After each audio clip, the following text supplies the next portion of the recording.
Hare Krishna. Hare Krishna, Prabhuji and Matajis. I think we have His Grace Jai Damodar Prabhu, who has just now joined. Hare Krishna, Prabhuji. Can you hear me, Prabhuji? This is Leelanand Das.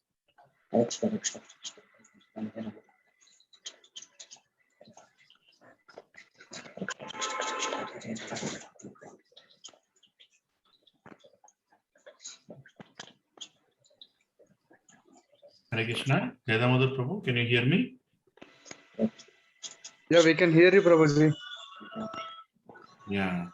I was asking Jai Damodar Prabhu if he can hear me. Yes, Prabhu, I can hear you. Can you? Yes, Prabhuji. Now we can see you as well. Hare Krishna. Hare Thank you very much, Prabhuji, for giving your time. I hope you're feeling well now. Yes, I'm much better. Thank you. Hare Krishna. Very grateful, Prabhuji. So let us welcome Jai Damodar Prabhu with three loud and enthusiastic Hari Bol. Hari Bol. Hari Bol, Hari Bol, Hari Bol. So Prabhuji, I'll briefly introduce you and then I'll give you a brief introduction about this group and then we can get started. So Prabhuji and Matajis, a brief introduction about Prabhuji. Prabhuji is born in a Brahmin family and is raised in a very religious and pious household. His Grace Jai Damodar Prabhu is a preacher and a teacher and is especially known for his narrations of Mahabharata. He has delivered extensive public lectures and seminars on various Shastras like Ramayana, Mahabharata, Srimad Bhagavatam, Brihad Bhagavatamrita, Laghu Bhagavatamrita, Bhagavad Gita, Upanishads, Vedanta Sutra, and Vaishnava epistemology, Parama Tattva, and ontology, Prameya Tattva. He did his bachelor's in mechanical engineering. Thereafter, Prabhuji has worked with several companies for 12 years. During the first year of his college, Prabhuji had got good fortune of coming in association with the devotees of ISKCON. Prabhuji received his first initiation in 1999 and second initiation in 2013, and thus has been practicing Krishna consciousness under the guidance of his spiritual master, His Holiness Bhakti Vikas Swami Maharaj, for the last 25 years. Bhakti Vikas Swami Maharaj ki Jai. Prabhuji has dedicated his life to spread the message of Krishna consciousness with deep understanding of essence of all Vedic knowledge, the Bhagavata philosophy. So we are very fortunate actually to have Prabhuji here with us. Though Prabhuji, you don't know us, still you have agreed gracefully to give your time and to give us your time and knowledge. And especially with Janmashtami approaching, Srila Prabhupada appearance approaching, I think it's a great fortune that we will be hearing from you, Prabhuji. And to briefly tell about this group, we are close to 40 to 50 families fixed up, and then an extended family is close to 100, in Krishna consciousness.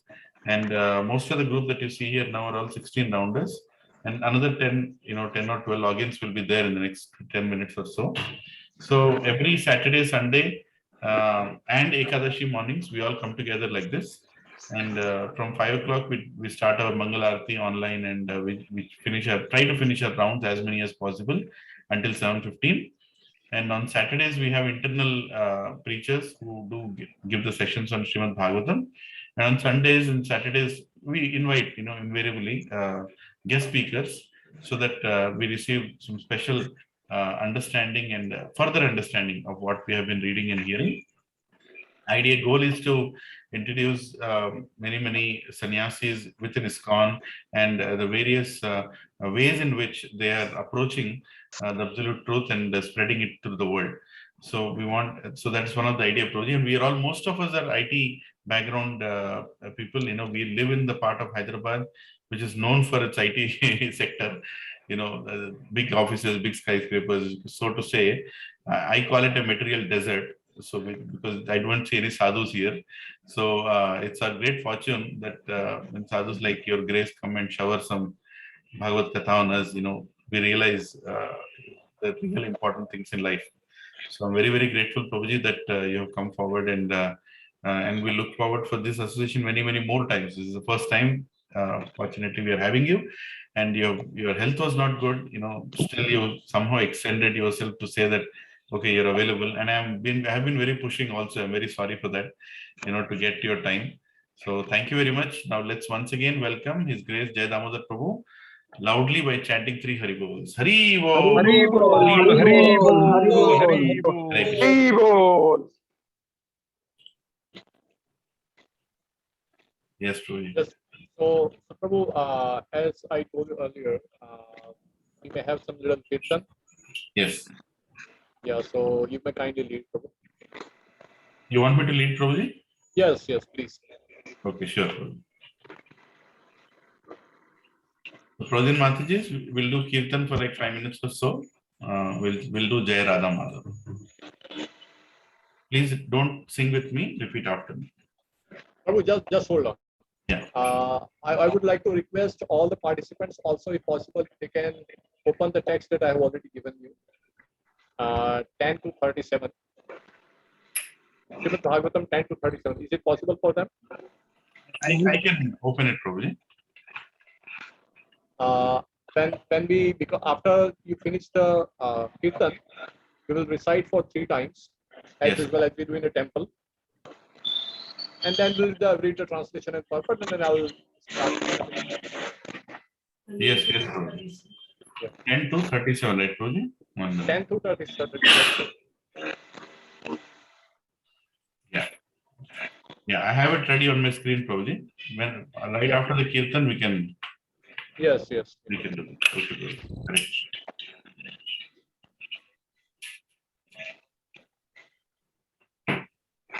Jai Radha Madhava Kunja Vihari Gopi Jana Vallabha Girivardhari Jai Radha Baba. Gopijana Vallabha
Yamuna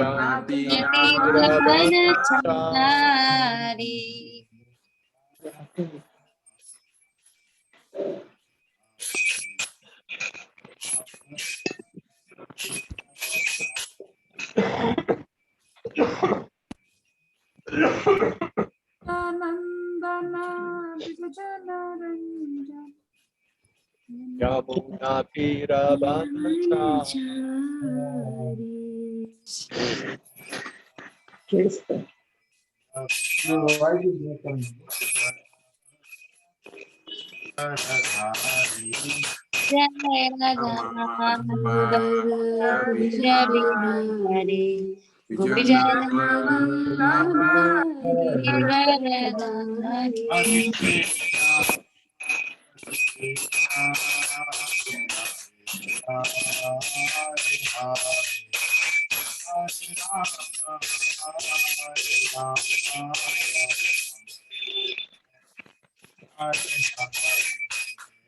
Hare Krishna, Hare Krishna, Krishna Krishna, Hare Hare, Hare Rama, Hare Rama, Rama Rama, Hare Hare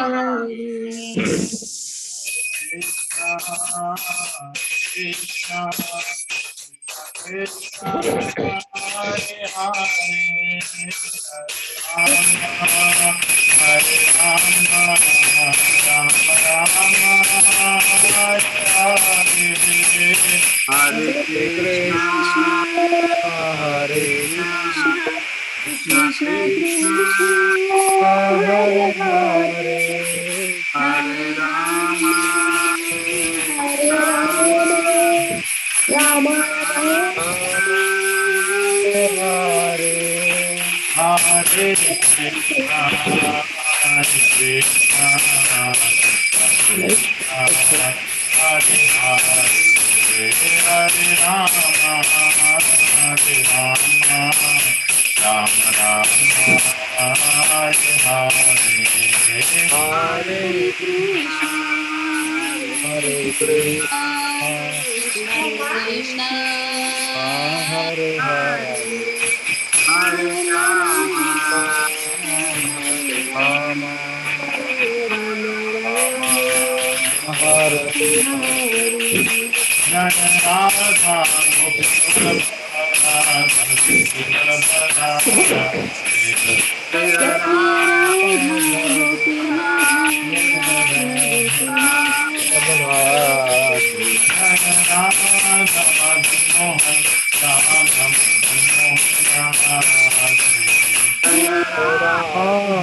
Madan Mohan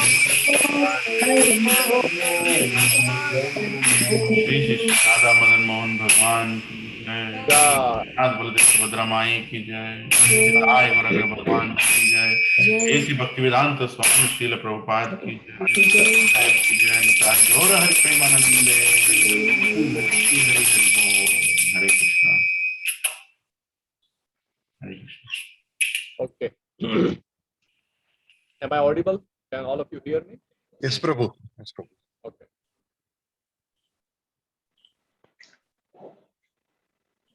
You can repeat after me. Om Namo Bhagavate Vasudevaya.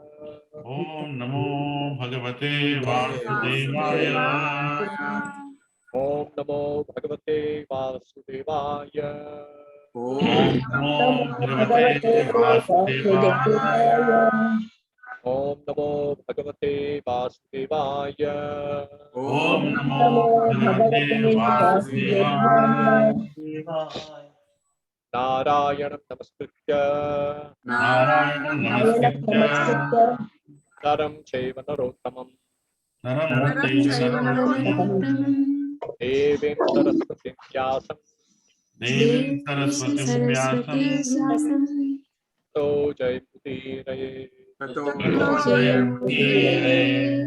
Nashta Prayasubhadreshu. Nashta Prayeshu Bhadreshu. Nityam Bhagavad Sevaya. Nityam Bhagavad Sevaya. Bhagavati Uttamastoke. Bhagavati Uttamastoke. Bhakti Bhavati Naishiki. Bhakti Bhavati Naistiki. Today we'll discuss Srimad Bhagavatam, Canto 10, Chapter 2, Text number 37. So we'll repeat 3 times. You can repeat after me. and then we will read the translation and the purport. Shrinvan Grinam Samsmaranam Chittayan. Prabhuji, your voice is breaking, Prabhuji. Prabhuji, your voice is breaking. Voice is breaking. I see. Yeah, it's a little less volume also. Sorry about that. Shrinvan Grinam Samsmaranam Chintayan.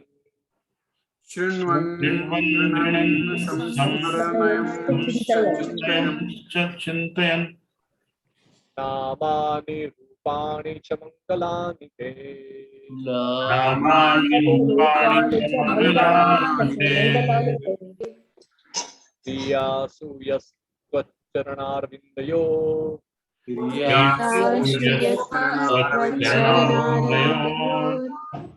Avishta Chetana Bhavaya Kalpate.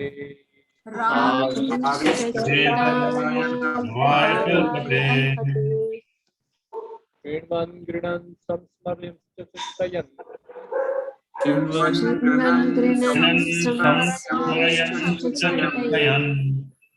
Namani Rupani Chamangalani Te.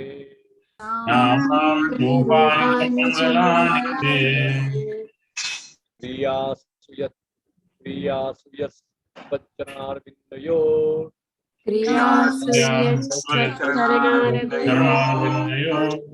Avishta Chetana Bhavaya Kalpate.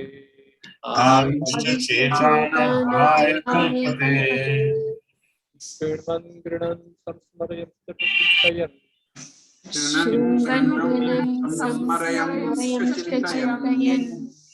Namani Rupani Chamangalani Te.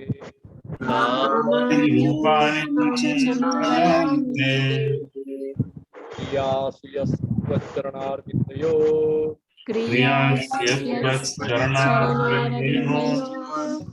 Avishta Chetana Bhavaya Kalpate.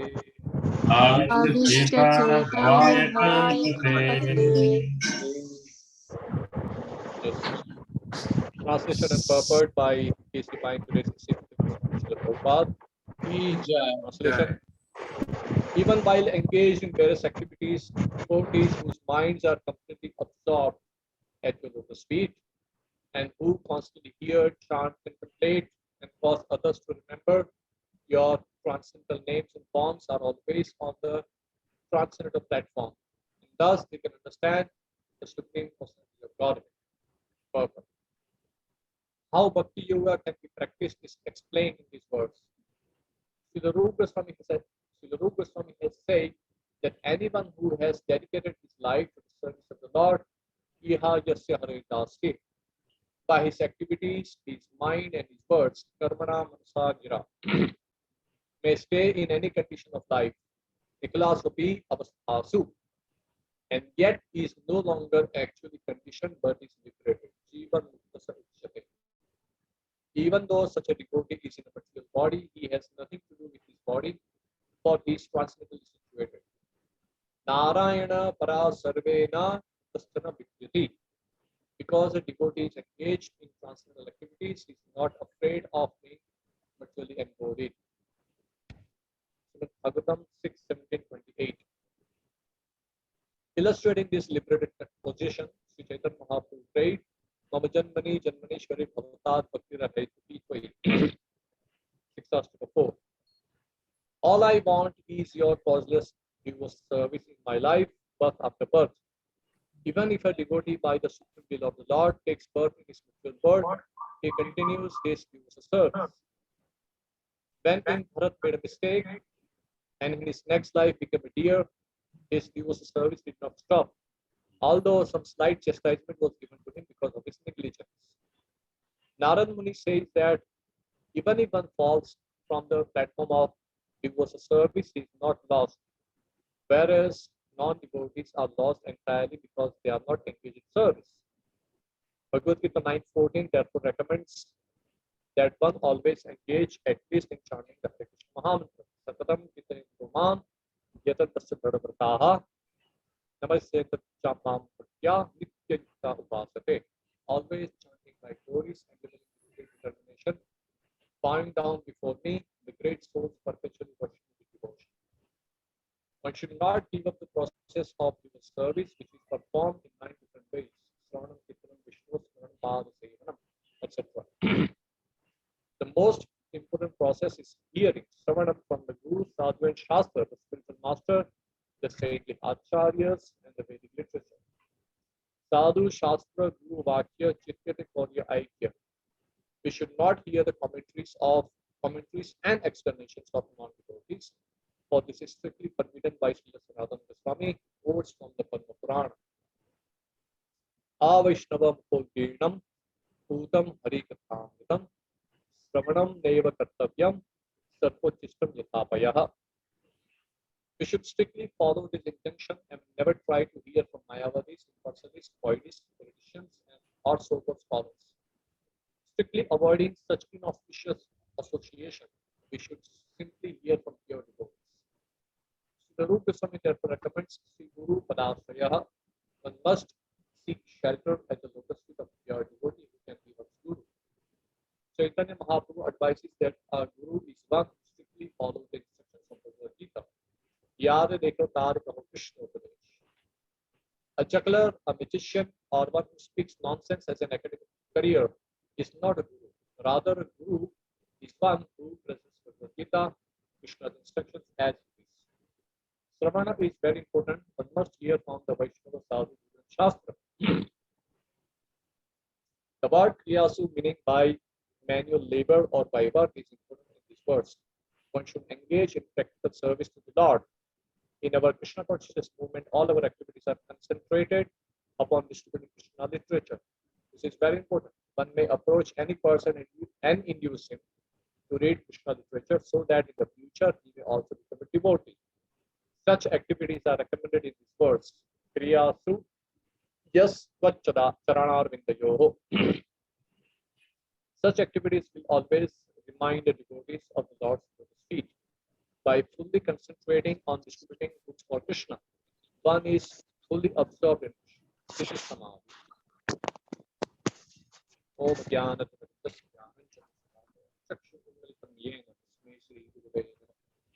Sri Chaitanya Mano Vishnu Sthapitam Yena Bhutale Sri Rupa Kadamini Dadati Sri Vande Ham Sri Purushni Upadakam Sri Guru Vaishnavam Sri Rupam Sagar Jatam Sagar Bhagavatam Tam Sri Sarvetam Savadutam Parijana Saritam Krishna Chaitanya Sri Radha Krishna Padam Sahagana Lalita Sri Vishapam Vitamcha He Krishna Karuna Sindhu Dini Bandhu Jagatpate Gopesh Gopika Kanta Radha Kanta Sapta Kanchan Gauranki Radhe Vrindavaneshwari Krishna Sudevi Pranamami Vancha Kalpatarujya Kripa Siddhi Vacha Bhavani Vaishnavi Sri Krishna Chaitanya Prabhu Nityananda Shri Advaita Radha Srimad Gaur Bhakti Hare Krishna Krishna Krishna Hare Hare Hare Rama Rama Rama. Hare Krishna Prabhuji, there seems to be some problem with the voice. Actually, we are, one, it is low, and sometimes in between, we are losing you. How about now?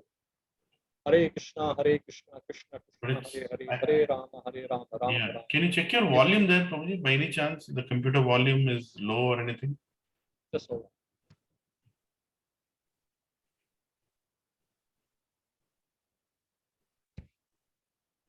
Because you kept the mouth set so close, but still we can barely hear you.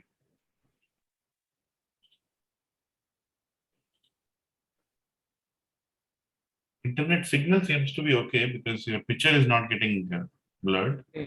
Yeah. Seems to be a pure audio problem only.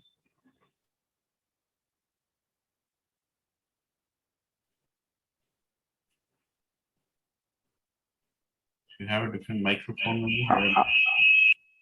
Prabhu, I will try to reduce the speed of my fan. Just hold on. I will try to do that.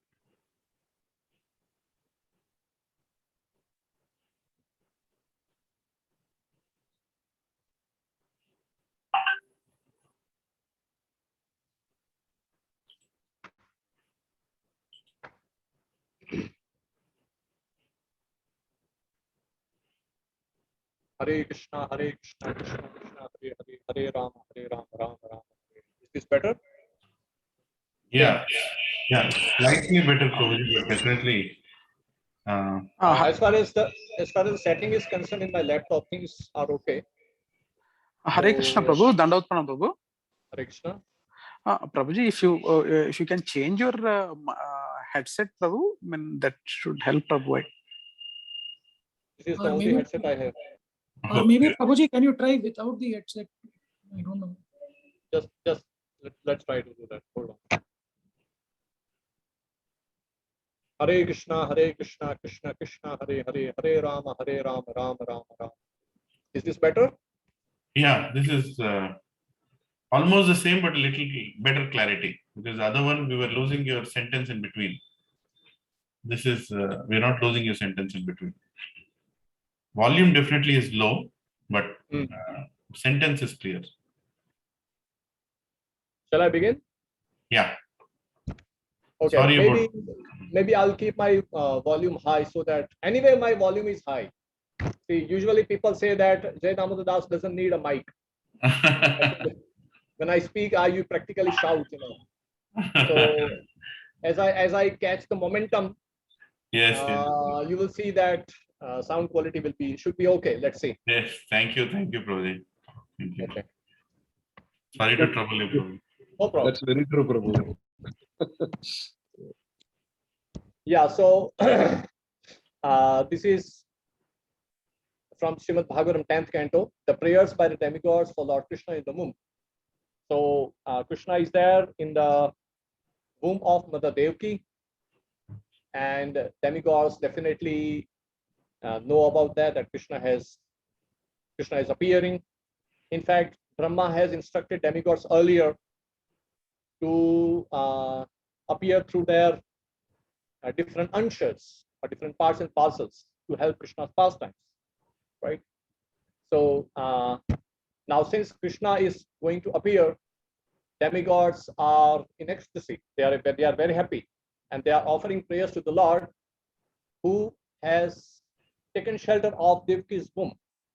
Krishna is Aja, right? Krishna is unborn, but his pastimes are such. That's why we have the Srimad Bhagavatam. We have this first verse: Muhyanti yat suryaha. Even big demigods get bewildered by Krishna's pastimes. So though Krishna is Aja, he appears from time to time. He appears to be taking birth. So demigods are saying that even while engaged in various activities, devotees whose minds are completely absorbed at your lotus feet and who constantly hear, chant, contemplate, and cause others to remember your transcendental names and forms are always on the transcendental platform, and thus they can understand the Supreme Personality of Godhead. So this verse is very, very important for us because we are in the material world, because we are conditioned.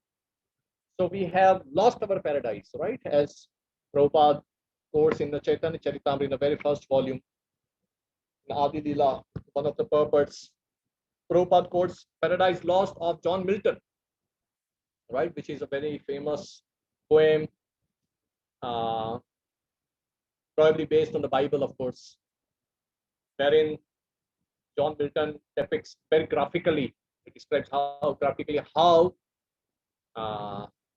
in our language, in our Rispal language, how living entity has lost the kingdom of God, right? So, and then once we are in the material world, we are in a very precarious condition because this world is not a place of enjoyment. Though mistakenly we think like that, we think that this place is a place of enjoyment, this material world. But the fact is, this material world is Dukkhalaya Shashvatam. Krishna has manufactured this material world and he has certified it as Dukkhalaya Shashvatam. So this is discussed in a Vedanta Sutra, and it's there in the Chaitanya Charitamrita also. Krishna Kaviraj Goswami describes how Advaita Acharya or Mahavishnu himself is the Nimitta Karan and Upadan Karan of this material world. So ultimately, Krishna is the source of all the incarnations. So Krishna has caused this material world to appear, to take birth. Krishna's this material world is Krishna's creation, creation of his energy. That's why it's also called Shakti Parinambad. Anyway, so this material body is created exclusively for the conditioned souls. Those conditioned souls, those souls who have become conditioned by the three modes of nature because of their rebellious nature. And this material body is definitely not a place of enjoyment. It is a big illusion that people think that they can derive some kind of happiness in this material. We have this habit from time immemorial. We have this habit of thinking that this material world will give me some kind of happiness. And because living entity eternally being part and parcel of Krishna is also full of rasa as Krishna's servant. But in the material world, we try to derive some pleasure, enjoy some rasa in different material relationships. So in a material world, actually, that's not possible, because the spirit soul is spirit soul. It's spiritual by nature, and material world is material, is jada tattva. Jivatma is chetan tattva, and this material world is jada tattva. So Prabhupada calls it an incompatible situation. Spirit soul, being spiritual in nature, cannot actually constitutionally remain happy in the world of matter. So, but somehow living entity, because of his rebellious nature, that he wants to become the Supreme Lord himself, he's literally thrown in this material world. That's why our acharyas describe they quote from different Puranas, like Padma Purana. They describe, Jiva Goswami talks about this in Sandarbhas, that there are two energies, Prakshepatmika and Avaranatmika. So the rebellious living entities, the Jivatmas, the rebellious Jivatmas who want to be independent Lord, independent enjoyers, forgetting their considered position of being an eternal servant of Krishna, they want to enjoy, so they are thrown in this material world. That is called Prakshepatmika. You know, this missile in Sanskrit or Hindi is called Prakshepastra. So living entity is thrown to the material world. And then because the living entity constitutionally cannot enjoy in this material world, he needs to be in some big illusion. He needs to be covered. In order to have that illusion, he needs to be covered. So that is called Avaranatmika Shakti. So then once living entity is in the material world, he is in a very precarious condition. According to the different bodies that he assumes from one life to another, one lifetime to another. Whatever body he has assumed because of his past activities and samskara, he identifies himself with that particular body. A living entity in the body of a hog thinks that he's a hog. A living entity, and then in that body, he thinks that eating stew is the joy of life. And living entity in the body of a demigod thinks that he's a demigod, and he behaves like that. In different species of life, living entity has to transmigrate because of his rebellious nature, because of his false illusion that I can be happy in this material world. So the whole mechanism of living entity being conditioned in the material world is very graphically described in the Upanishads, and how living entities covered in this Sharira Avidya Jal is called network, right? Bhaktivinoda Thakur calls it a Jal, net. So that's literally net. Even using common sense, even knowing common physiology and anatomy, you can see how there are different kinds of substances, foul substances in our body, different kinds of muscles, bones, bone marrow, pus, urine, blood, right? So many things are there, and there are different kinds of airs. Panchaprana, it's called Panchaprana. Actually, there are 10 kinds of vayu. but primarily it's called Panchaprana, Pranapan Samanadhan. And how living entity is trapped in this network of illusion, and how living entity is controlled or is floating in different kinds of air is very graphically described in the Upanishads. And how is condition, how each and activity, how each and every body function takes place under the illusion, that is very graphically described in the Upanishads. So, first of all, in this material, we have to understand that we are in a very precarious condition. We are not happy in this material world. That's the first thing we have to understand. And I'm not a body, but I'm a spirit soul. This is the fundamental knowledge, is the fundamental understanding that is emphasized again and again in the scriptures, especially in the Bhagavad Gita and the Upanishads, right? This identity crisis is the root cause of all our problems in this material world. This basic understanding that I'm not a body but a spirit soul is very, very essential in order for us to become happy. Because without having this understanding, proper understanding, it's not artificial imposition that we have to think like that. But it's a fact that we have to understand it thoroughly, that I'm not a body but a soul.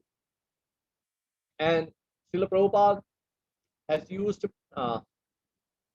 many examples to explain this.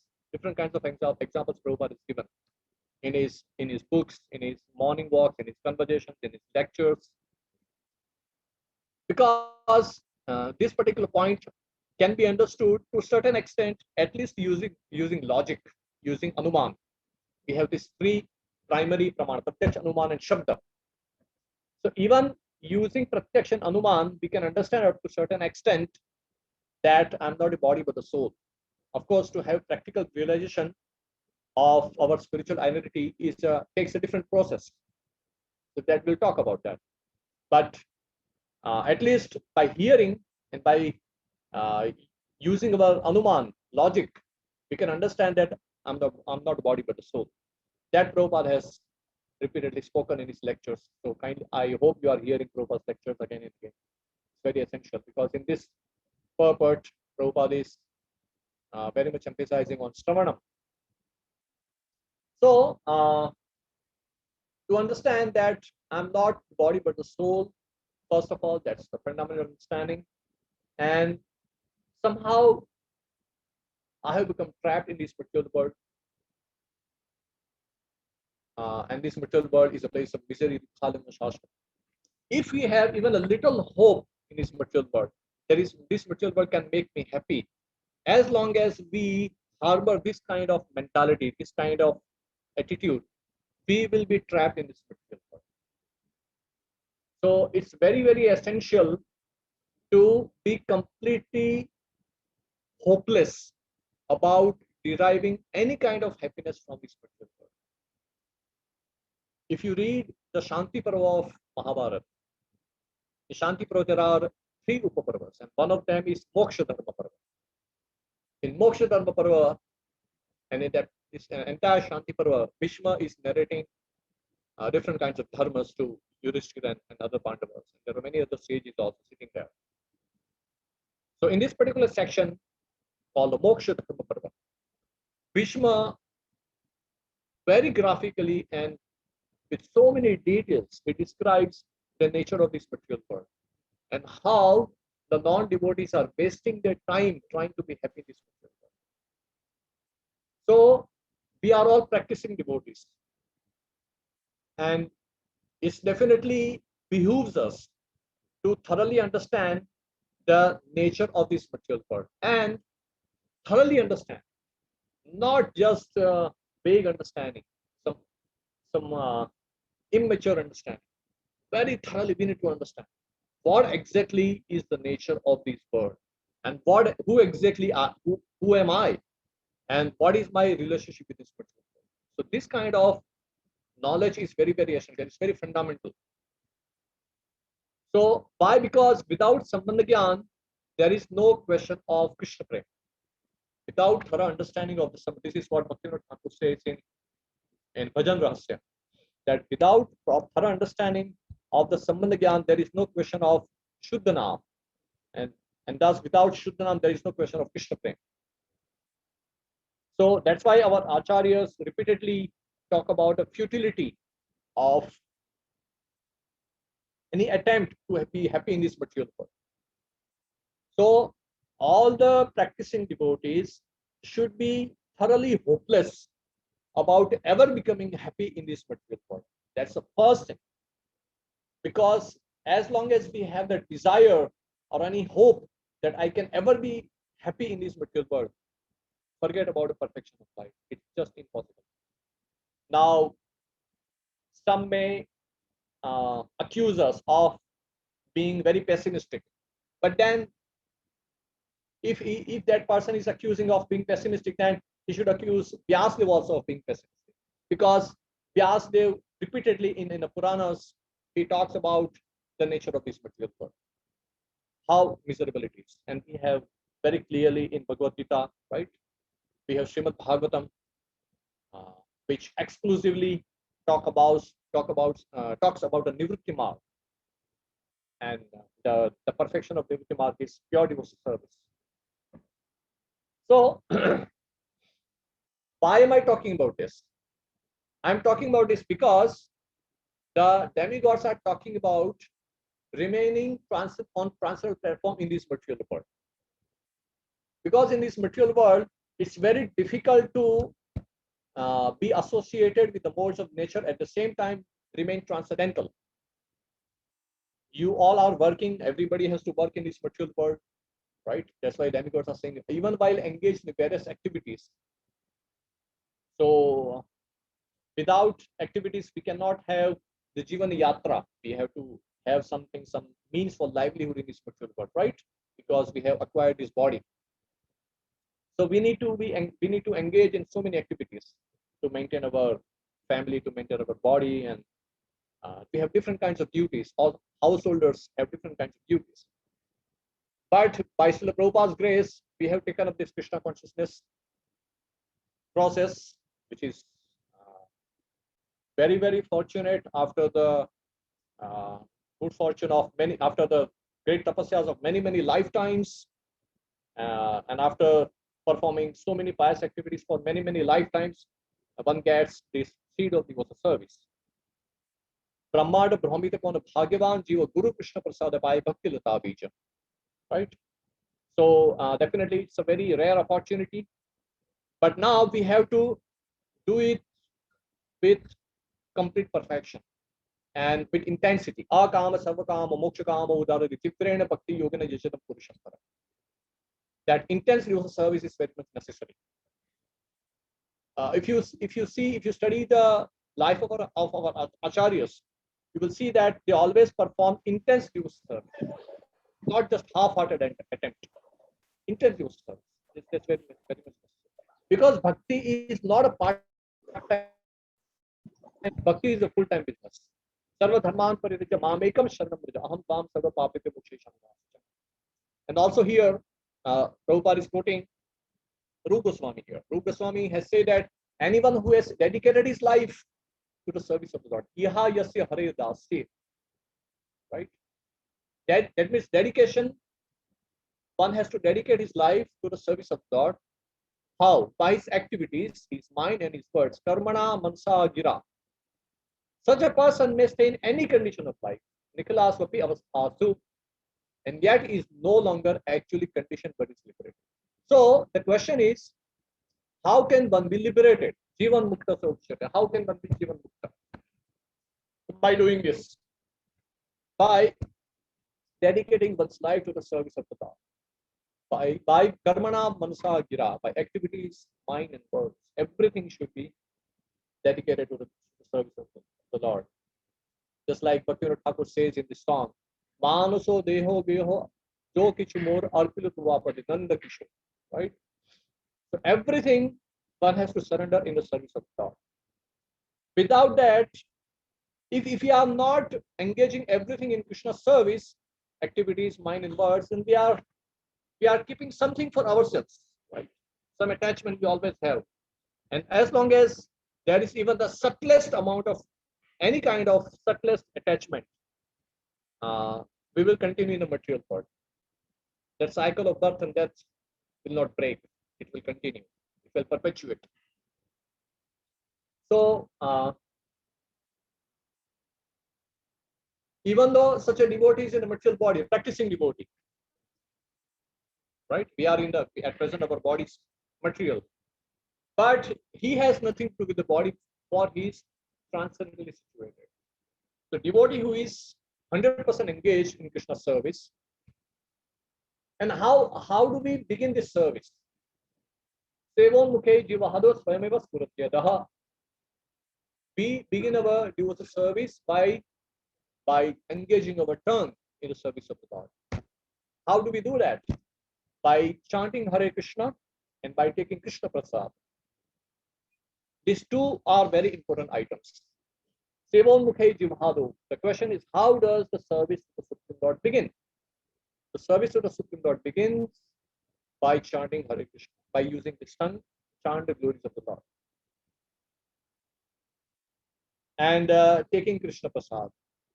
Please do not underestimate the second item also. One has to take essentially Krishna Prasad. Nowadays, unfortunately, with the progress of Kali Yuga, unfortunately, I have seen even some practicing devotees eat outside food, karmi food. And such practice was definitely not there in the time of Srila Prabhupada. Prabhupada was very strict about taking Krishna Prasad only. He used to always emphasize, he used to always push his disciples, his devotees, always to take only Krishna Prasad and nothing else.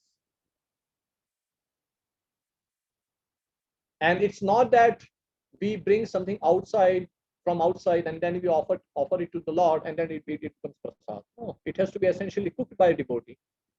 And only what is described in the Shastras, as, specifically what is accepted and what is not accepted by the Lord. Patram pushpam phalam toyam yome bhakta. Right?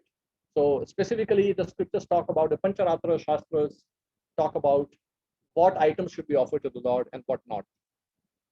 So, so one should offer, cook, devotee should cook, the practicing devotee, chanting Hare Krishna, one who chant Hare Krishna, and then it should be offered to the Lord with the procedure that is given by our acharyas and Pancharatra Shastra, and then it should be accepted as prasad, not as just some means of enjoyment. Again, automatically there will be enjoyment, right?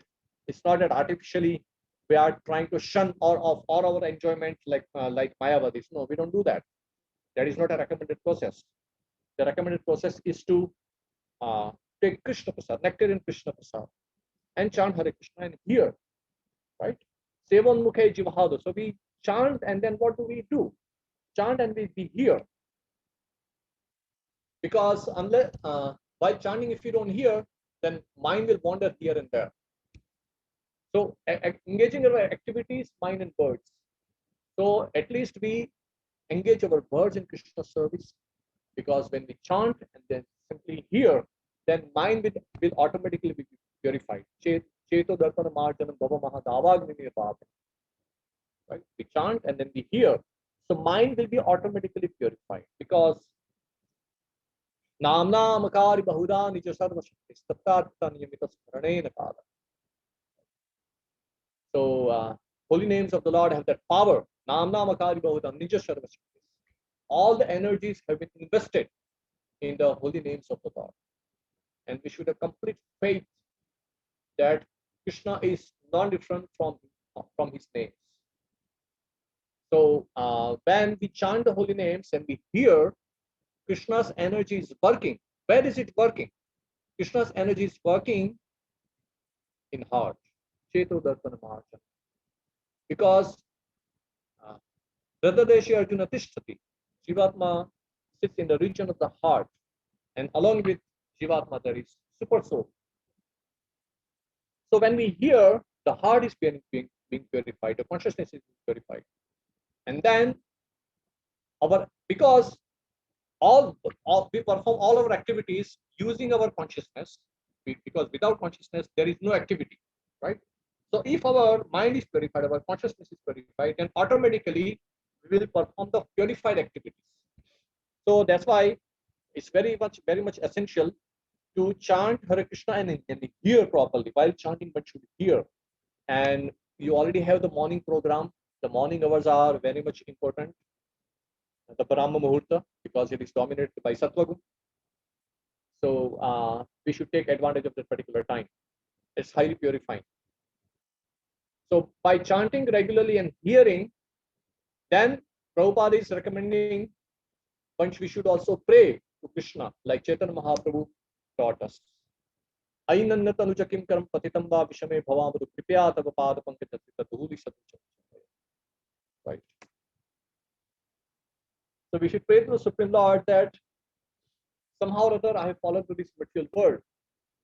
So kindly pick me and place me at the dust of your lotus feet. Mama janmani janmanishwari bhavatad bhakti rahe. And kindly give me pure devotional service at your divine feet. All I want is a causeless service in my life, birth after birth. That's the only thing we should aspire to. Because anything else, if apart from pure devotional service, if anybody aspires from anything else, that is just manifestation of illusion. That means we have not actually understood the futility of this material world, the futility of trying to be happy in this material world. The only the only thing that matters is that somehow or other we become free from the material contamination and become totally fixed in our constitutional position. Jivara Swarupa Hai Krishna Nitya Das. That we are eternally Krishna's servant. Srimad Bhagavatam talks about different pramayas, and one of the pramayas is mukti. What is the definition of mukti? Mukti hitva anyatha rupam sarupena vyavasthiti. That is the definition of mukti. So hitva anyatha rupam. So Jivatma, when he gives up all of the different identities, false identities, and becomes fixed, sarupena vyavasthiti. It becomes fixed in the swarupa. Then that's called liberation. That's the actual definition of liberation. In the short version, this Patanjali Yoga Sutra and Kapil Sankhya, the atheistic Sankhya, and Nyaya and Mimamsa and Vaisheshik, all these different philosophies, they say that the negation of miseries or the freedom from the miseries is called liberation. That's what they say. And that's their sole idea about liberation. But Vyasadeva gives the very clear definition of mukti. Mukti hitva anyatha rupam swarupena vyavasthiti. So we should be established in our swarupa. And what is swarupa? Swarupa is Jivara Swarupa Hai Krishna Nitya Das. The Jivatma is eternally Krishna's servant. So we cannot artificially stop all our activities in the material world and try to pretend to be firmly fixed in the pure devotional service. We cannot artificially do that. We have to be thoroughly purified. So there is no question of artificially stopping all our activities. We have to continue with our daily routine, but we have to mold our activities in such a fashion that we can always remember Krishna. So it may be difficult, especially in Kali Yuga. Now, this is a very dark phase of Kali Yuga going on now at present. Of course, in future there will be more difficult time. But somehow or other, we need to do that. We need to try ways and means. Try to find ways and means by which we can always remember Krishna. Because ante Narayana Smriti, unless and until we remember Krishna at the time of death, there is no question of perfection. It's not so easy. It's easily said, but not easily done. It's very difficult. Why? Because at the time of death, all the bodily functions are in great difficulty, and the mind becomes bewildered. The living entity suffers like anything. So to remember Krishna at the time of death is very, very difficult. But if we are practicing throughout our life, if we are following the process given by Srila Prabhupada perfectly, morning program and chanting Hare Krishna Mahamantra, minimum 16 rounds. Please remember, chanting minimum 16 rounds. 16 rounds is the minimum standard. Actually, we should always chant Krishna's name. Kirtaniya Sada Hari. Right? But minimum 16 rounds. Then Prabhupada has given us program. We hear Srimad Bhagavatam. We do our services apart from chanting Hare Krishna. Follow 4 rules and regulations strictly. It's very much necessary. If we are not following 4 rules and regulations properly, then chanting Hare Krishna is always helpful, definitely, but then the progress will be very slow. If we want to be cured of any disease that we are having, we have to follow both prescriptions and proscription, both, which the physician is recommending, right? So proscription, or nishedhas, that no meat eating, no illicit sex, no gambling, no intoxication. So these 4 rules and regulations we have to follow strictly, and chanting minimum 16 rounds, reading, hearing Srila Prabhupada's books, very much necessary on a daily basis. And please try to make devotional service a full-time business, not a part-time business, please. Because with part-time business, you will not attain perfection, because Krishna is asking for total surrender. But you have to do gradually. Prabhupada uses word gradually, because we have a family responsibility, but so we cannot give up our family responsibility. We have to work, right? But at the same time, one has to make such a plan that in due course of time, he's able to abstain from all material duties and then surrender totally. For that reason, we have in the Varnashram system, we have these 4 ashramas, like right, the Brahmacharyasam, Grihasthasam, Banpasam, Sannyasam. So at certain point of time, one has to think of renouncing all material activities and totally dedicate to the Lord's service with thorough planning, with by following family responsibilities. Of course, we have to take care of that. But that idea, that goal should be there in the mind. If we are not planning like that, then things will not happen. If things are just haywire, if there is no thorough planning, then okay, things are going on. Chalti ka naam gaadi, like in English we will say. So that will go on, but that will not put an end to our material existence. To put an end to the material existence, one has to be, here Prabhupada is also putting Narayana para sarve na kutasana vidyati. One has to become Narayana para. Narayana para. Devotees engage in the transcendental activities.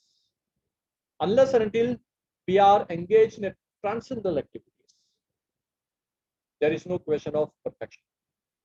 So also in Bhagavad Gita 14th chapter, we have this Mamchavya Vicharana Bhakti Yoga and Seva Risagunan Samatita Brahma Bhujaya Kalpa. How can one be situated on the Brahma Bhuta platform? Brahma Bhujaya Kalpa. Mamchavya Vicharana. Avya Vicharana is apratyahata. We have it Srimad Bhagavatam. Sabe pumsa paro dharma yato bhakti radoksaja ahetuki apratyahata yajatva suprasita. So apratyahata, that means uninterrupted, unflinching devotional service. It's for avya vicharana in Bhagavad Gita. Right? Same thing. So the devotional service cannot be checked under any circumstance, and it has to be intense always, with enthusiasm, a lot of patience. That's why we have Updeshamrut by Rupa Goswami. What qualities are required? That's the Rupa Goswami is defining. Kindly go through the book. It's a very nice book, a small book, but very important for us. So by rendering unflinching devotional service, one becomes liberated, even in the Jivan Mukta Sochya.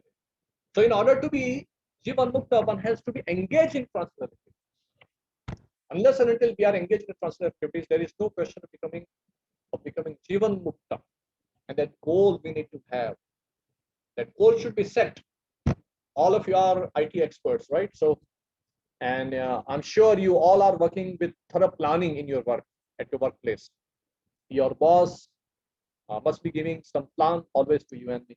You are always supposed to work with a target, right? And because without target, if you are just heading, you're just continuing your work, and it's a you cannot really achieve in your life, even materially speaking. So similarly, in the same fashion, so much actually the spiritual life requires a lot of planning and a lot of goal setting and very intense effort, because we have been in this material world for many lifetimes, and we have to give this just one lifetime, right? If we give this just one lifetime with full intensity, then definitely Krishna is there to help, because Krishna is very eager to bring us back to God. That episode is given in Brihad Bhagavatamrita in the second part, when Gop Kumara, after traveling to so many different states of the universe, when he returned ultimately to Golok Vrindavan, even in the he went to different places in Vaikuntha Loka also, in the spiritual world, in different places. But when he attained his final destination, Goloka, he saw that Krishna with so many gopas, they returned from the daily place. Krishna always performs pastimes. When Krishna saw this Gopal, Krishna lost his consciousness, because Krishna was so eagerly waiting for him that as soon as Krishna saw this Gopkumar, Krishna fainted. And he rushed towards this Gopkumar. He ran, and on the way he fainted many times. So why? Because he was so happy, so ecstatic to meet him. So that's the case for all the conditioned souls. Krishna is eternally waiting for all the conditioned souls, very intensely, very eagerly. So, but the thing is, Krishna is waiting for us to make proper endeavor, wholehearted endeavor. Because this is the business of love, and love cannot be imposed on someone, right? If we should have that love for Krishna, that I want to attain Krishna in this lifetime only. I should have that burning desire. Without that burning desire, there is no question of Tivra Bhakti. Because if we want to do something in an intense way, we need to have a burning desire. We have to be very aggressive. Like we have this example in Srimad Bhagavatam 5th canto. This Bharat Maharaj renounced everything. He had a big kingdom. He renounced everything. Then he went to jungle and he was meditating on the Lord, but he became victim to Maya again in the form of deer, right? Prabhupada gives the example when King Bharat made a mistake in his next lifetime, he became a deer. So he performed very intense devotional service. But little inattention, little negligence in devotional service. Because of that, what happened? He himself became a deer in the next time. So, but devotional service is so nice. Prabhupada says that devotional service did not stop. In the next lifetime, when he was in the body of a deer, he still remembered. Right? That description is given in Srimad Bhagavatam. So, intense devotional service is very much required. If we perform devotional service with half-hearted endeavor, then okay, some security is there, but in order for good purification to take place, intense devotional service is very much necessary. That's why actually in the Gaudiya Math earlier the standard was chanting minimum 64 rounds, but Srila Bhaktisiddhanta Saraswati Thakur gave the standard. But looking as a in the Western countries, when Prabhupada went to preach, he gave the ultimately to 16, the standard of 16 rounds. And then there are so many other activities Prabhupada has given, so many different kinds of services one has to do in order to be thoroughly purified. The most important thing is, for our immediate target is to be thoroughly purified. Because without thorough purification, there is no question of attaining Krishna Prem, which is the goal of life. Krishna Prem is the goal of life, Prayojan. So what is the harm in trying? Narad Muni says that even if one falls down from the platform of your service, he's not lost. Whatever endeavor, whatever little endeavor we have performed, it stays forever. So devotional service is never lost. Ante pratyani name bhakta pranashati. Krishna also says in Bhagavad Gita that my devotee is never vanquished. Whereas non-devotees are lost entirely because they are not engaged in service. Non-devotees, even after performing so many different kinds of activities, so many altruistic activities, they are ultimately destroyed because they have not engaged in the spiritual activity, the activity of the spirit soul, which is our real self. That's why Bhagavad Gita recommends that one should always engage at least in chanting, always chanting my glories and delivering with great enthusiasm, bowing down before me, the great souls perpetually worship with devotion. So, regularly hearing Srimad Bhagavatam, regularly chanting Hare Krishna Mahamantra, minimum 16 rounds. So, Prabhupada says that how can we keep our spiritual strength intact? So, following 4 rules and regulations, chanting Hare Krishna Mahamantra, minimum 16 rounds, and those who are second initiated, those who got second initiated, should also do their Gayatri time to time regularly. So that will, by doing that, we can maintain our spiritual strength. And under any circumstance, one should not give up the process of devotional service. Sravanam, Kirtanam, Vishnu, Smaranam, Pada, Seva. In the material world, there will always be many challenges. It's seen that devotees in the beginning, they are very enthusiastic. Many devotees in the beginning, they are enthusiastic, but eventually, in due course of time, they lose their enthusiasm, they lose patience, they lose faith. Well, there may be many factors, many reasons to cause that, but we should always keep in the association of devotees. Sadhu Shastra Guru Vakya, we should always keep in the association of devotees and hear from them, from the Guru, from the Acharya, from the Shastra, we should always hear from them. Because if we don't keep in constant association, then Maya will definitely sweep us away, because Maya is very powerful. Devi Esha Gunamai Mama Maya Durtyaya Mami Vipramade Maya Metam Tarantite. Maya is very difficult. So in the beginning years, yeah, devotees are enthusiastic, but as the time passes, they see different things in ISKCON and different kinds of factors, external factors, internal factors. So many different kinds of things are there, and then some devotees become discouraged or give up the process altogether, become offensive. But one has to be very careful. One should be always keep in the association of devotees under any circumstance. Never let the consciousness down. Never let the consciousness become materialistic.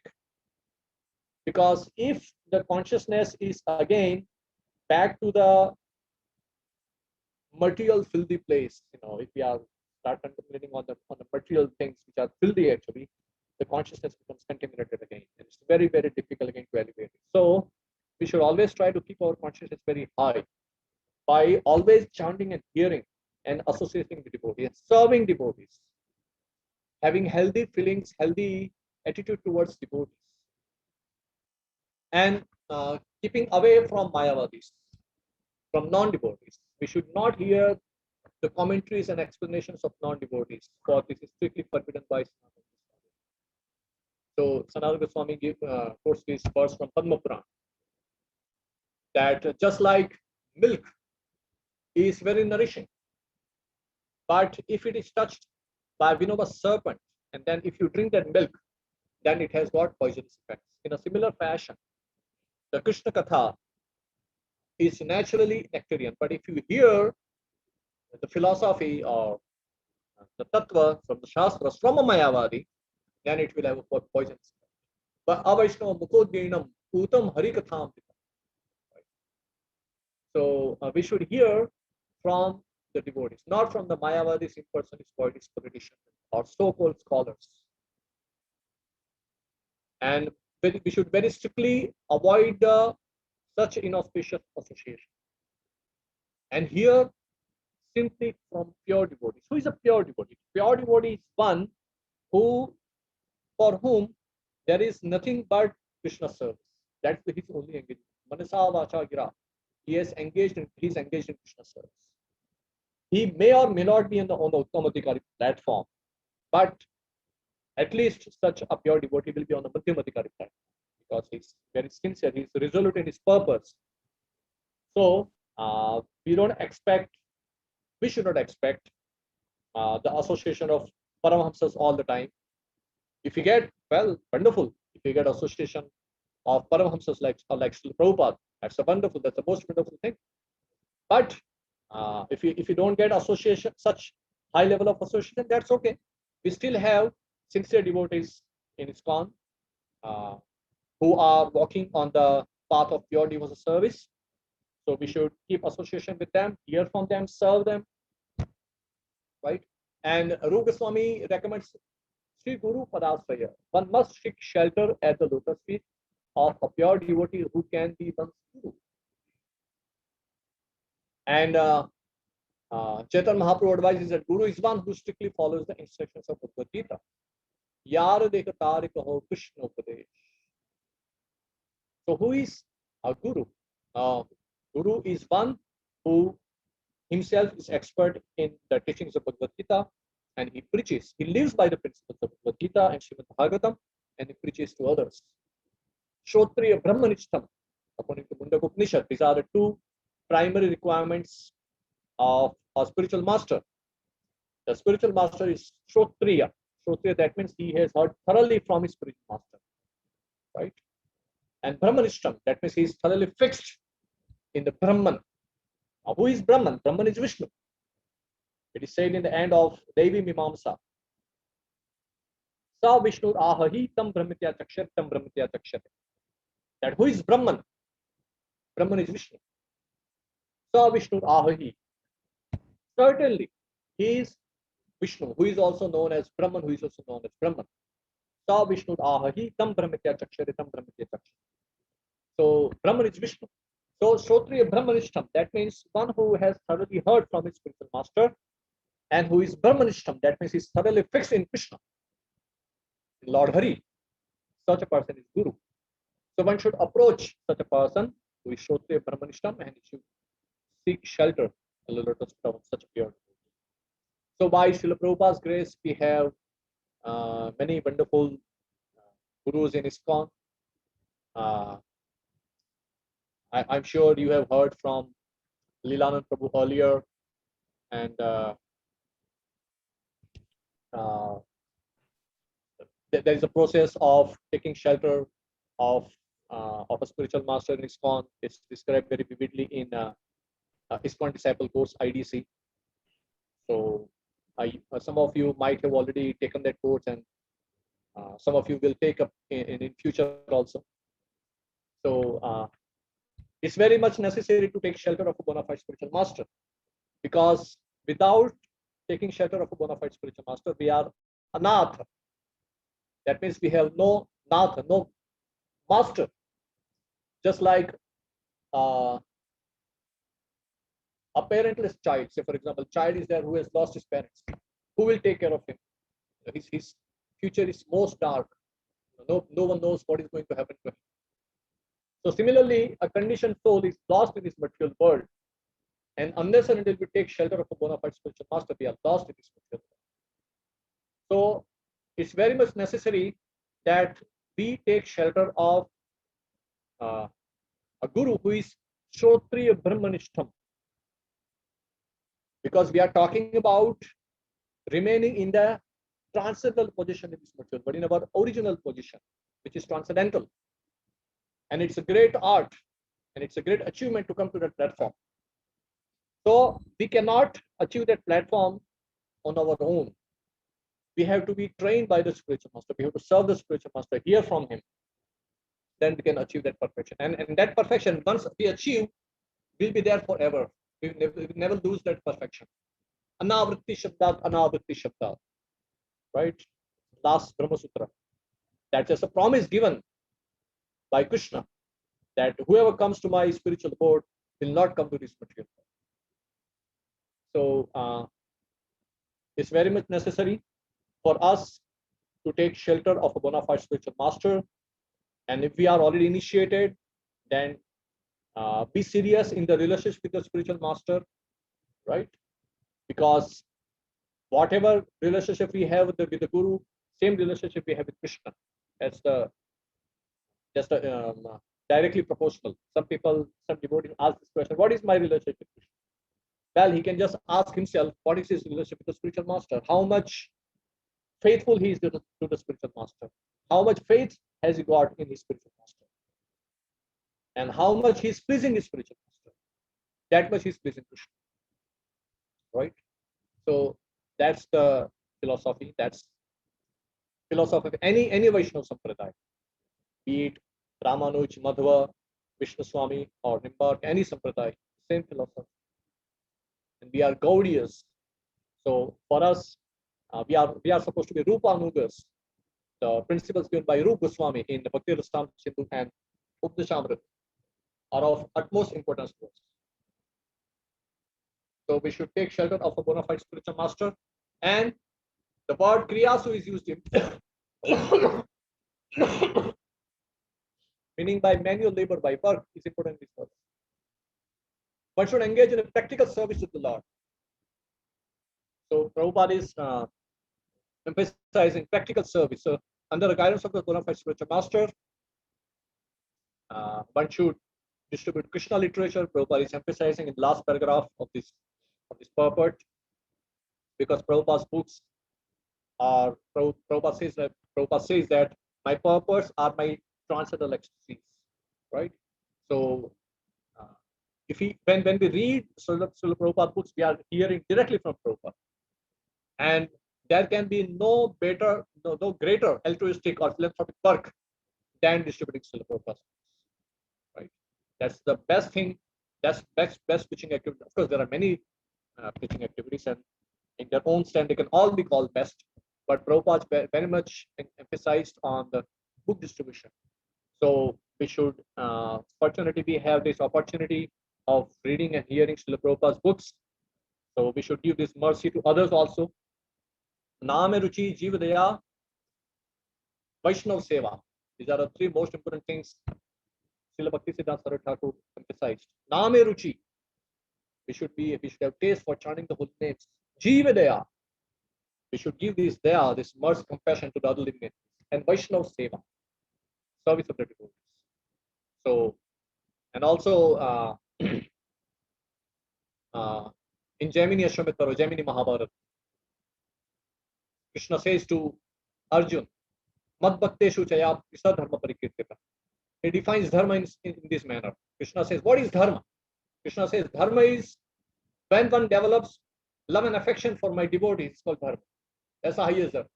Mad Bhakteshu Chaya Priti Sa Dharma Parikirtita. Love and affection for my devotees is called dharma. So that's the definition of dharma Krishna gives. So, Name Ruchi, Jiva Daya, and Vaishnav Seva. These are the three most important things. So, in this particular verse, this particular verse gives the Abhideya, the process. The Bhakti Yoga is how the Bhakti Yoga can be practiced is explained in this verse. Even while engaged in various activities, devotees whose minds are completely absorbed at your state. So we have Manmana Bhav Bhakto Bhadyati Maham, and who constantly hear, chant, contemplate, and cause others to remember your transcendental. So we should do ourselves and cause others to do the same thing, right? Because Krishna has the only distress that there are conditioned souls in this material world who are unnecessarily struggling with the material world. So Krishna very much wants them come home back to Godhead. So we should give that opportunity to the other living entities also, right? Such a person who himself engaged in such activities hearing chanting and doing better services and causes others also, give the opportunity to others also. Such devotees are always on a transcendental platform, and they can always understand the simplicity of God. So demigods are giving us this process in this, how we can be transcendently situated in the body of God. Hare Krishna.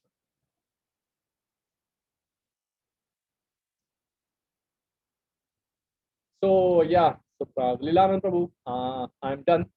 If there is any question, you can ask. Devotees can ask.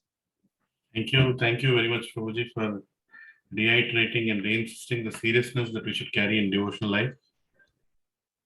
And with Janmashtami approaching, I think we have to remember the process given by Srila Prabhupada. And this is strictly all the purpose Prabhupada is repeating, that we are not this body, we are the spirit soul. Very grateful, Prabhuji, for the wonderful lecture. Any questions, Prabhuji and Mataji, please feel free to unmute yourself and you can ask.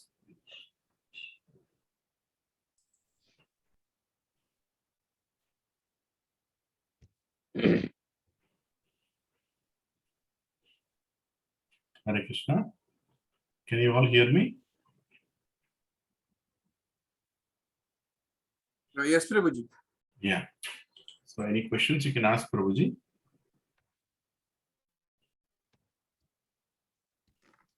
Hare Krishna Prabhu, Dandavat Pranam. Hare Krishna, Pranam Prabhu. Prabhuji, you mentioned that we should listen only through, is it only in our parampara, or even we have those four sampradayas, right? So all those four sampradayas are bona fide, or we should only listen to only our Gaudiya Vaishnava parampara? See, there are four bona fide Vaishnava Sampradayas. So as a matter of principle, you can hear from any of them. If they are, when they are you able to hear me? Yes, Prabhuji. Okay. So as long as they are following nicely their parampara, you can hear from them. There is no harm in that. Only thing is, at certain point, there'll be doctrinal differences. Just like we believe in Achintya Veda Tattva.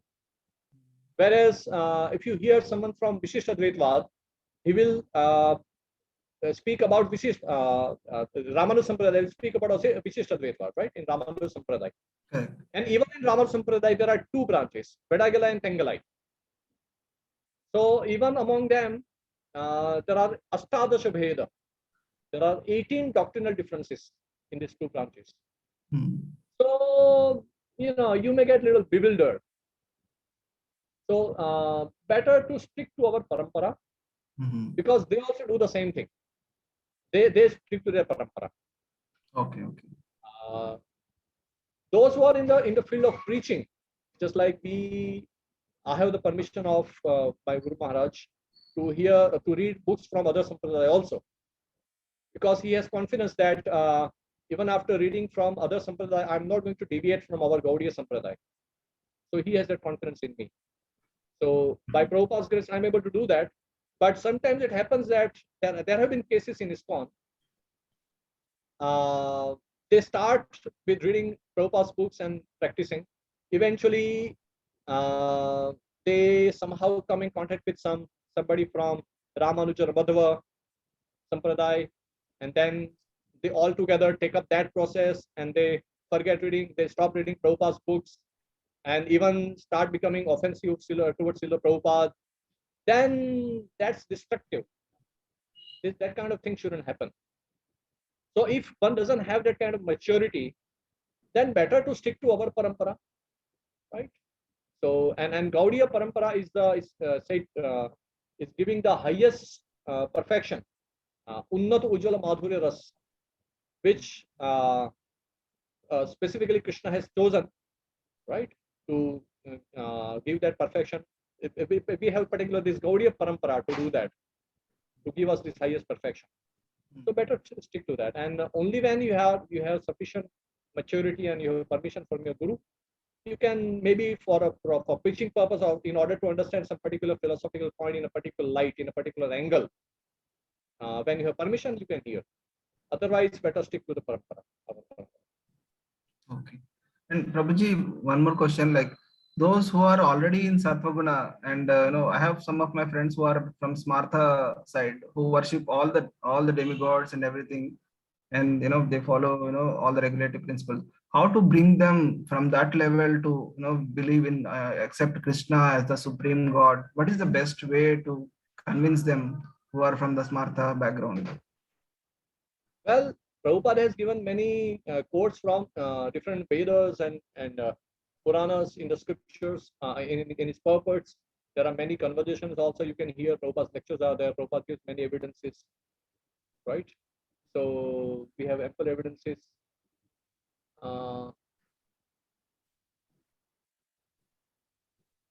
Well, Prabhupada's books are sufficient because Prabhupada has given many evidences that Krishna is a person. We have Bhagavad Gita, we have Srimad Bhagavatam, Eta Cham Sakalapam Krishna Bhagavan Swam Indrari Vyakulam Lokam Mridayante Yuge Yuge, right? We have Srimad Bhagavatam and we have different Puranas also. So whatever arguments Prabhupada has given us, we should be expert in them. First of all, this, as far as the Smartas are concerned, basically they are more into karma kandas, right? And they don't think seriously about who is supreme and all that. Mainly the Smartas are engaged in the Panchopasana, the five primary deities. So they have conflict in their understanding. They have a problem in their understanding. So we have to first of all give them sufficient evidence that Krishna is the supreme personality of Godhead, and the goal of life should be to walk on Nivritti Marg, not on Pravritti Marg. Of course, the Smarta Brahmanas, they may be doing their Smarta Vidhi for their livelihood. That's okay. They can continue because they need to have some means of livelihood, right? That's fine. But for the personal spiritual uplift, it's very necessary for us to preach to them, to convince them that Krishna is the supreme personality of Godhead, and our goal of life is to surrender to him. So we have Prabhupada's books. We should be expert in Prabhupada, and we can preach to them like that. Thank you, Prabhuji.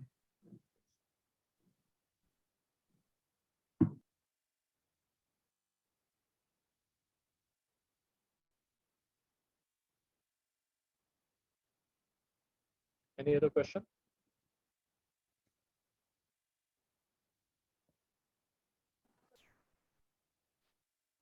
Jai Damodar Prabhu, Dandavat Pranam. Yes, Pranam. Yeah, Yes, Pranam. Hare Prabhu. Krishna. Hare Krishna, Prabhuji. Thank you so much, Prabhu. It was always a delight to listen to you, Prabhu, in Uddhav Gita class, Brihad Bhagavatam class, and also Laghu Bhagavatamrita class. Prabhuji, Prabhuji, I see, maybe it's like a personal question if I can ask. I see like you are amazing in so many shastras, the way you connect to different shastras and different scriptures and kind of things, Prabhu. How did you correlate and how did you develop that comprehensiveness, Prabhu? I'm just trying to understand. And second related question is, several times I see that you quote the Shanti Parva and the importance of it in the Mahabharata. And before listening to you, I never knew that, with my limited understanding, that there is so much bhakti path within Mahabharata embedded also. I just wanted to understand maybe a 30 seconds glimpse of what is that Shanti Parva a little bit. These are two questions, if I may ask you. Thank you, Prabhu, for giving the opportunity to our group. Yeah, so your first question, I don't know how to answer that. Some causeless mercy, Krishna's causeless mercy. I have always been interested in reading different things right from my childhood. If I talk in a Laukik way, when I was a child, I used to read primarily scientific books. Physics was my favorite subject. Einstein was my favorite scientist, obviously. So I used to read theory of relativity and these and that. I used to think a lot. So somehow I have always had that habit of, after reading, think, doing manan. That's why we have traditionally this Sravanam, Mananam, Nididhyasam. So then I took up Krishna consciousness by Srila Prabhupada's grace. And right, I was attracted to this movement because of the books and prasadam, of course. But books were always of primary attraction to me. And right from the beginning, I was very much attached to reading Srila Prabhupada's books, here, discuss with different devotees, try to relate with the points among themselves, try to correlate things among themselves. I always have that habit of doing it. And I have always been given the opportunity by kind devotees to give more and more lectures. So as I speak more and more, my understanding deepens more and more. I am able to relate different things as I speak more and more. So what I understand, Prabhu, if you have this habit of Sravanam, Mananam, Nididhyasam. Ravanam, Mananam, what was the third word you said, Prabhu? Nididhyasam. Nididhyasam. Nididhyasam. So Sravanam, that means you are hearing. Then Manam, that means you are thinking. What you have heard or what you have read, you are thinking. And then from what you have thought, there must be one or two most important point that you need to contemplate or meditate on it. That is called Nididhyasam. Because that is going to make your character, right? That what you meditate on ultimately, Nididhyasam, Dhyanam. So that will develop our character. So this is what you can do. I mean, anybody who is interested in developing that kind of skill for Krishna service, hear and then think, Savana Manan Nididhyasam, and you speak more and more, because this particular treasure is such that it will increase more and more as you give. It will increase more as you give. So that's very much necessary. Most important thing is we should have that burning desire to do good to others. In the heart, we should have that burning desire. I think you might have heard about this in my courses also. I spoken about this earlier. Yes, Prabhu. That is what Krishna is going to. That is what is going to attract Krishna's attention. That we have that burning desire to do some good to the conditioned soul, and that doing good is giving them Krishna consciousness, somehow or other helping them in Krishna consciousness. Yatha Shakti, Yatha Mati. Because we are not Paramhamsas like Prabhupada. We have very limited power, very meager power we have. But whatever power we have, we should utilize in giving Krishna consciousness to others. That is the highest joy of life. So it's not that just because my guru has told me I should preach, that's okay. But Krishna will like more if you have that burning desire, that burning pain in the heart, that these conditioned souls are unnecessarily suffering, unnecessarily struggling with the senses. So let me try to do something. Whatever limited capacity I have, let me try to do something. So if you have that desire, then Krishna will give intelligence. So this is what I do, Prabhu, and this is how I know Krishna has somehow given me intelligence. Thank you. And my second one related to the Shana, I was just trying to yeah. Sorry, connect. Yeah. So Shanti Parva is said to be very relevant and important for devotees. We have primarily two most important sections in Mahabharata. That's Bhagavad Gita in Bhishma Parva, and another is Shanti Parva. And even in Shanti Parva, we have Narayaniam section in the Moksha Dharma Parva. Moksha Dharma Parva. Yeah, and we have Vishnu Sahasranam. Right? So the Shanti Parva, it has got three Upaparvas. Raj Dharma Parva, then Apad Dharma Parva, and Moksha Dharma Parva. So in this Moksha Dharma Parva is the section called Narayaniam, which is very frequently quoted by our Gaudiya Acharyas also. Baldev Vidyabhushan, Jiva Goswami, Rup Goswami, Sanatana Goswami. If you read their Prakaran Shastras, like we have Laghu Bhagavatamrit, many quotes are there from Shanti Parva also. Then Baldev Vidyabhushan very frequently quotes from Shanti Parva in Siddhanta Ratnam, which is a Vedanta Prakaran.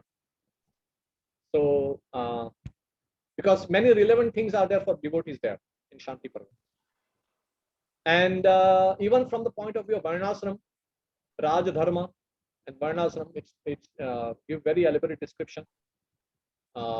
Because Bhishma is going to leave this material world. So before leaving, he's giving the highest wisdom to Yudhishthira in terms of Varnasam Dharma as well as Paro Dharma. In Shanti Parva, you'll find a lot of beautiful descriptions about the meanings of Krishna's different names. What is the etymology of Krishna's names? And then Pancharatra Vidhi, how Vasu, Uparichar Vasu took the initiation in the Pancharatra Vidhi, and how he used to worship Lakshmi Narayan.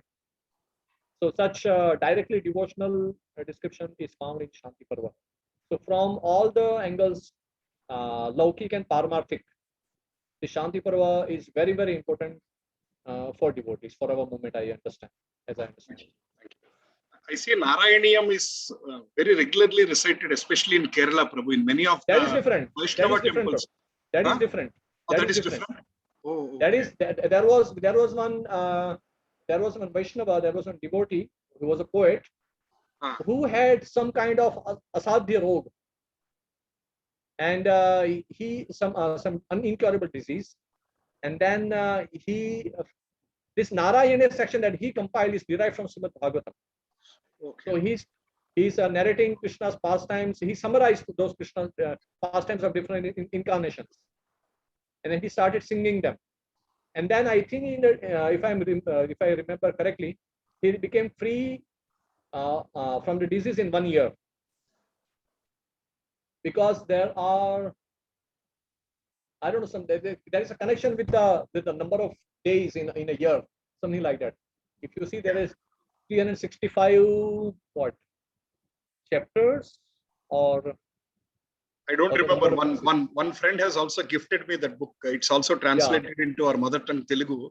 I see in many temples they recite and sing in Kerala and in some place, Vaishnava temples especially. yeah, but that's different from the understood. Narayana of Mahabharata. Understood. Understood. Oh, that's different. Okay. Thank you, Prabhu. Dandavat Pranam. Yes. Hare Krishna. Hare Krishna, Prabhuji. Hare Krishna. Prabhuji, actually, earlier you told that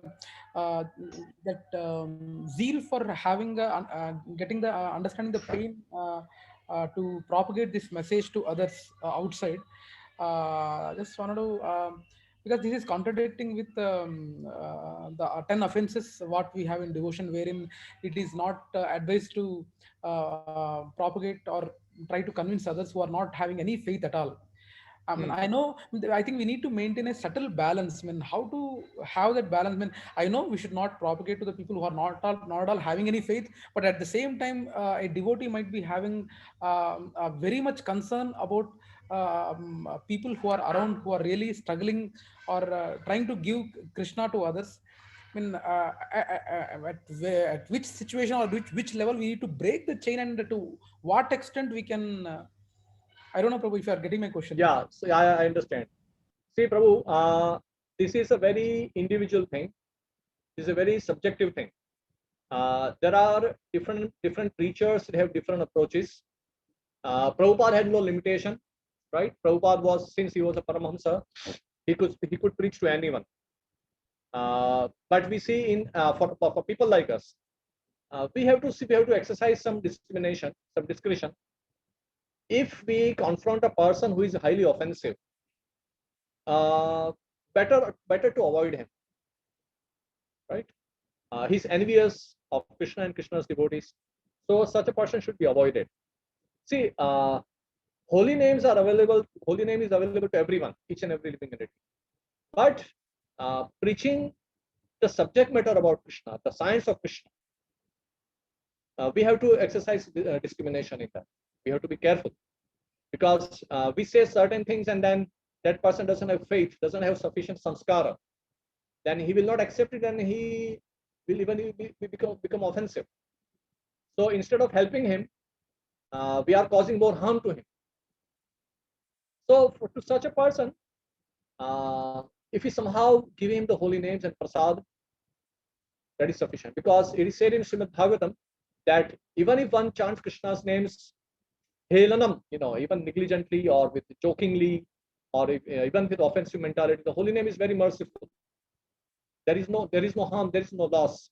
Even if they chant the holy name, trying to ridicule you, say for example, trying to ridicule devotees, even that is going to give them some piety, because somehow they are chanting. So holy name and prasad can be given to anyone, but preaching the science of Krishna is, as far as that is concerned, we have to be careful. You have to see that person, the person you are preaching to, how much he will take, how much he is able to take, and then accordingly you can choose to reveal that much detail. Got it, Prabhu. Thank you, Prabhu. Hare Krishna.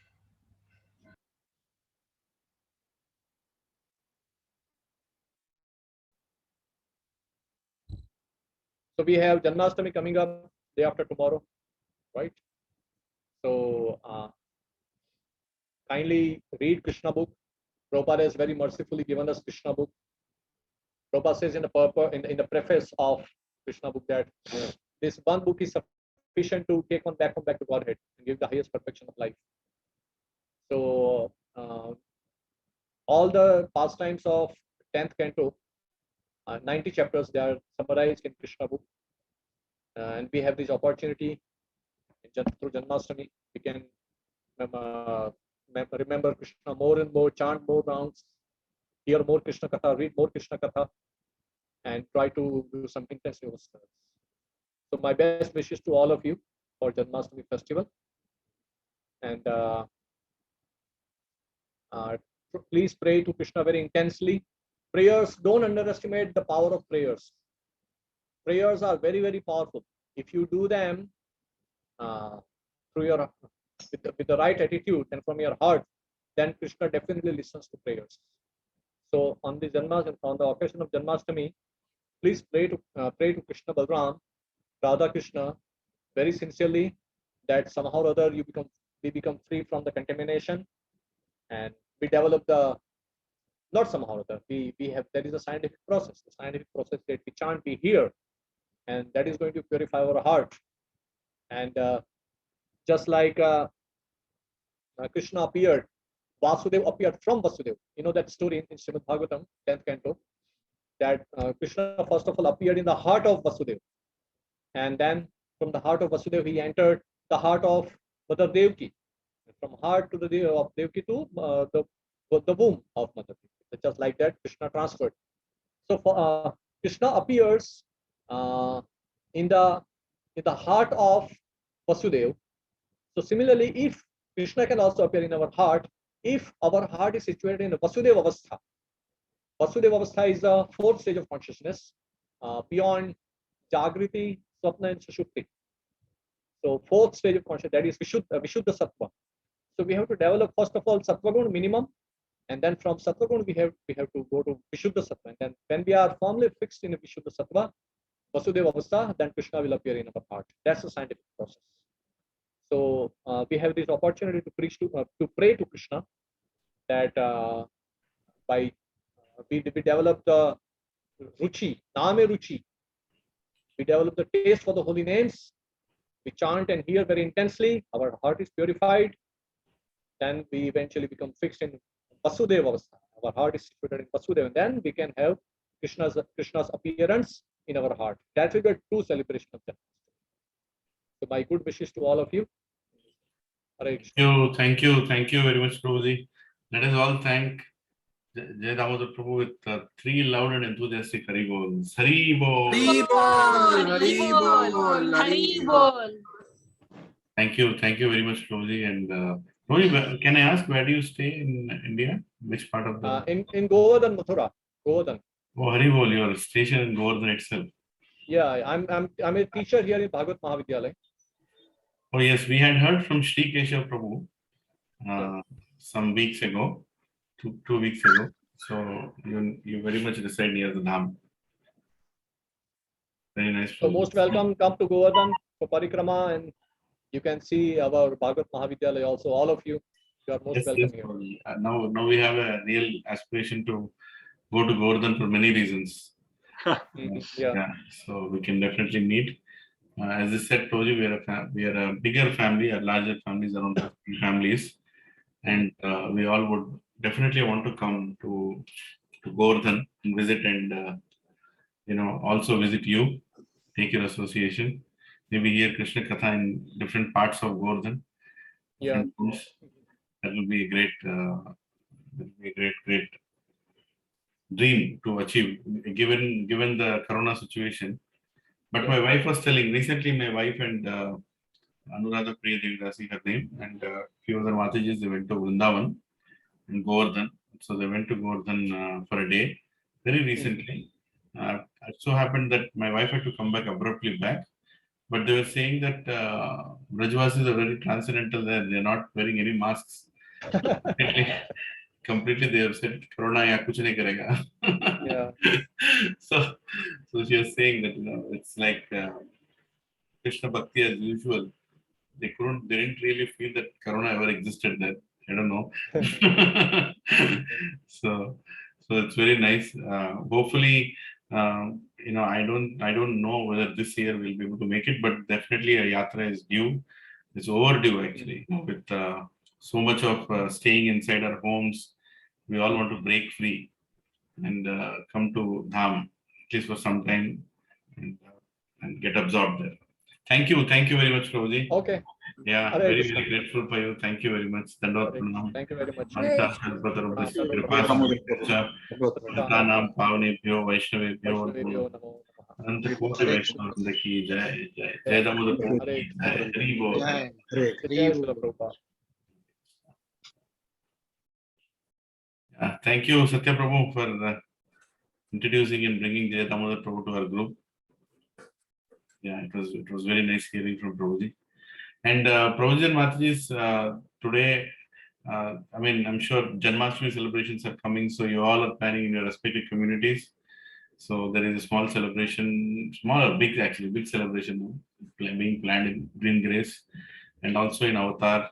And I highly encourage wherever you are, whichever small or big community, try to do your part. Let it be 5 families coming together and just sitting and hearing about Krishna or honoring Prasad. That also is a celebration. So do your part wherever you are. We are all children of Prabhupada, and we shouldn't just contain ourselves in our houses. I'm not saying take too much risk, but try to do your part wherever you are. Spread the word and spread the mercy that we are receiving. And on Monday morning, I have not seen many of you clicking that link and actually coming to Go Seva. I don't know what's going on there. So please do that if you have intention. I'm not forcing you, but if you have intention, please click that so that I will know how many are going to come. Based on that, I will arrange so much cow feed, extra feed for the cows, and do some small arrangements. So Monday morning, the program is that we all go there, do Aarti together. It's not going to be 5 o'clock in the morning. I just kept it a little relaxed. 7 in the morning. So if you all can leave from 6:30 here, you'll reach there by 7. We do the Aarti together. We do Go Seva, Go Puja together, and serve the Gopas. We'll be, and every year we give clothes to them. We already bought them yesterday. So we just give it to them, highly encourage them that they should serve our cows, take care of them nicely. And then disperse. I'm not even planning any prasadam or anything there. One Bhagavatam verse we'll read, maybe discuss for an hour, and by 9:30, 10 we'll leave. So please feel free to come. It's an open place and should not be a problem. Most of the time we'll be outside only. So I highly and tell your respective Bhakti Rikshas also to come. Go Seva is very essential. We are not connecting with the cows. That's what makes me feel sometimes that we're not completely connecting to Krishna. The Krishna is with cows, and we can't become Gopas in one life. To become Gopas or Gopis in one life is not possible. But at least in this life, we can start that process. I know that you're all, most of you are helping us contribute and run the Goshala. But more than the money, it's your prayers and it's your presence is what is needed. Right, so please come. So I also feel very encouraged that you're all coming and we're together and taking care of the cows. So thank you very much once again, and have a wonderful rest of the day. I'm going to VSK now in some time, and today evening we'll meet. Hari Bol, Hari Krishna. Dandavad. Thank you, Prabhuji. Hare Krishna.